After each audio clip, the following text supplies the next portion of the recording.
Let's get it. So, do your drums sound like this?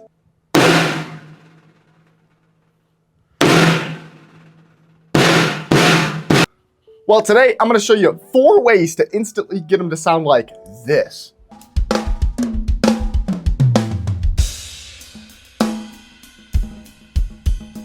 So let's get it, ladies and gentlemen.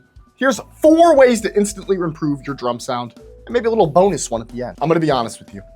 I was avoiding making this video. You might ask, Nate, why? Because I got a massive pimple on my nose, and it looks like shit, but I'm a trooper, and I gotta give you these tips, so let's get into it. Number 1, anytime someone's snare sounds like shit, they look at the top head. Don't. Flip that bad boy over, and let's get into tip number 1. Make sure your resin head is just cranked up, man. Too many times I see people snare, and they just aren't cranking they're not cranking their snare side up enough, not at all. So we're gonna fix this snare drum right here in front of your eyes. Prove no BS. This isn't, I'm gonna show you here. Nate's gonna show you. So, first tip, turn that bad boy over. Turn it over. And let's check out the snare side head. So, I've never met anybody that their snare side head was not tight enough. Flip that thing over. Now, here's a tip that I didn't even think I was gonna give you. Take the snare wires, put your little drumstick under there, and after you loosen them, of course. And then, let's get started. So that's step 1. Step 2, make sure you're hitting the gym. Gotta get buff like Nate. And crank them, right? It's gonna get tight. It's gonna start cracking. Oh no, I'm getting a little nervous. Is my snare drum okay? You can't crank it too tight. I mean, maybe you can. I had someone DM me yesterday. Hey man, I can't get my thing to 400 hertz. My tune bot's being a little weird, whatever. So I told him, just hit the gym and just crank the thing. The whole point of the tune bot being like 400 hertz, the thing just needs to be high. So that snare side head needs to be super, super cranked.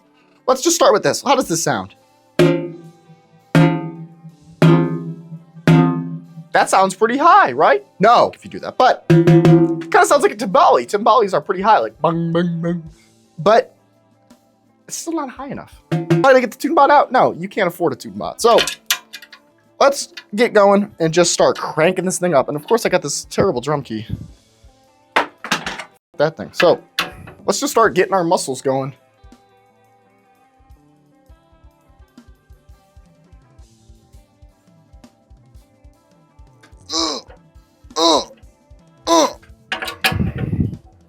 Just keep going. Okay, well.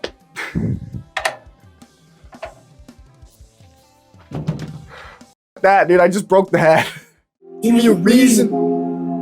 Whoa. Give me a reason. That thing should be tabletop tight. Like, you can't push that thing down and give it any budge, right? Because you want those snare wires to really engage with it. So it needs to be tabletop tight, pretty cranked. When you think, oh no, it's getting kind of tight, Nate, it's starting to crack, tighten it a little more. Now don't go overboard because you could break the head.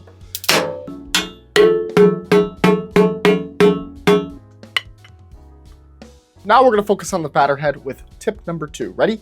Don't go through this alone. Get help / borrow tunings from other drummers. Now, other drummers have spent years and decades and centuries tuning snares, man. And there's only so much really range you can go. So there's a million drum videos that are like, tune your snare this way or this way. And if you have a tune bot, that's really helpful. Or you can use EQ apps, tuning apps on your phone to get pitches as lug pitches or fundamental pitches.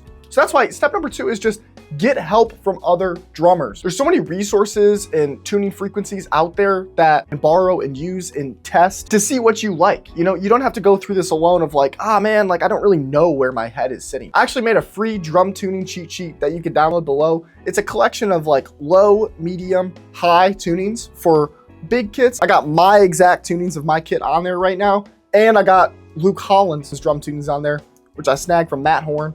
Shout out Matt Horn. But snagged Luke Collins tunings, they're on there. And I got a bunch of more tips and tricks about how I tune my drums. So if you want that, I'll put the link in the description. Totally free, drum tuning cheat sheet. Check it out. And I think hopefully it's right here on the screen. If you want to download it, check it out and look at my description. Totally free. Nate, why are you giving it away for free? You're such a nice guy. Well, maybe you can like the video. Anyways, that's number 2, man. And that's what we're gonna be doing today. In my PDF, I tuned my snare to 330 hertz on the top. Like I said, 400 hertz on the bottom. But just, man, tight. Tabletop tight. Get that snare head cranked. And then we're gonna do 330 hertz on this top head right now. Now, before we move on to the third tip, I'm gonna show you kind of how this snare drum is sounding right now. Now that we adjusted to the top and the bottom head, I'm gonna show you how it's sounding. So let's go.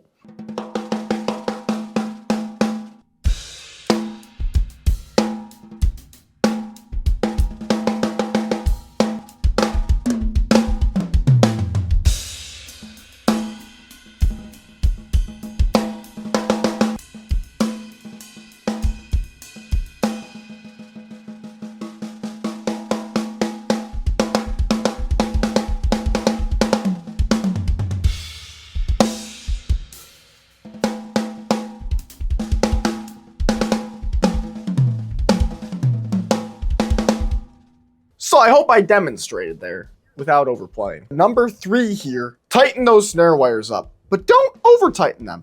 I'll talk about the dichotomy of it. I don't know if that's a real word that I could use in this context, but it's a big word. I'm Dr. Phil. I want to make sure you guys know I'm very smart. So let me demonstrate here. You can hear these ghost notes. Snare wires are basically off, right?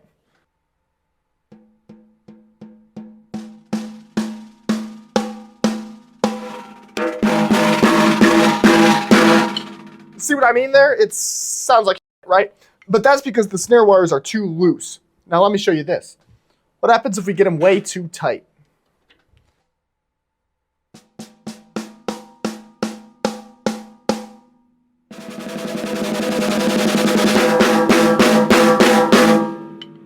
The snare's a little bit choked, actually. And I don't mind that, but it sounds more like a marching snare, like you can hear those little taps.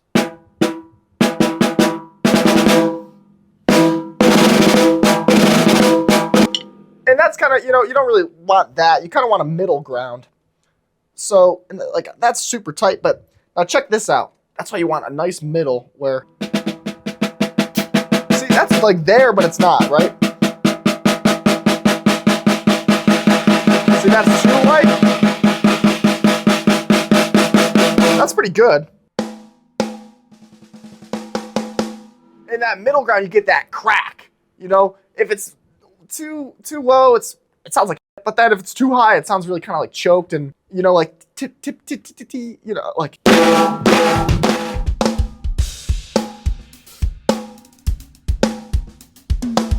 But there's one more thing, and we're gonna get to number 4 right now, because this is the perfect time to do it. Drum dampening. Now, there's a lot of Facebook boomers, old heads that say, well, Nate, if you use dampening, then you don't really know how to tune. Cap. Simple cap. Go to like anybody, dude. Eloy on Slipknot. Yeah, I don't use a ton of dampening, but I don't mind that overtones in the way I mix. I like to get them out, but dampening is useful, man. Especially if you're playing with microphones, right? Dampen your drums after you tune them. So you can hear there's some overtones here, which I don't mind, but a lot of people dampen to kind of mask their drum sound, you know what I mean? Because logically, if the drum sounds really bad and you kind of dampen it, maybe sounds better, especially when there's a lot of weird overtones and bang, bang, and it's like, oh, if I put this on, then it's bang. Yeah, I guess it's better, but you really want to get a good drum sound, then dampen. So do not dampen, don't put any moon gels until you're really happy with how your snare is sitting. Bang, boom, just give me those overtones. So with that being said, there's our 4. Have you left already? Is your attention span terrible? If you didn't, good for you. Comment sack if you're still here. No. But yeah, leave a comment if you got any questions, comments, concerns. If you found this useful, sweet, let's go. If you didn't, drop a comment. Say, hey, Nate, you're an idiot. I didn't find this useful at all. It's fine by me. I can take the critique. Thank you guys so much for watching. Get your Dr. Phil t-shirts in the link in my bio. And if you need help, man, I totally recommend my drum tuning cheat sheet. Totally free. Get the PDF right now. I got a ton of tips and tricks and my exact tunings that I use. And if you found this useful, check out this video as well. It's related to tuning, so hopefully it helps. Peace. And if you're still here, congratulations, you get a kiss. Come here. Come here. Get the frickin'. Come here.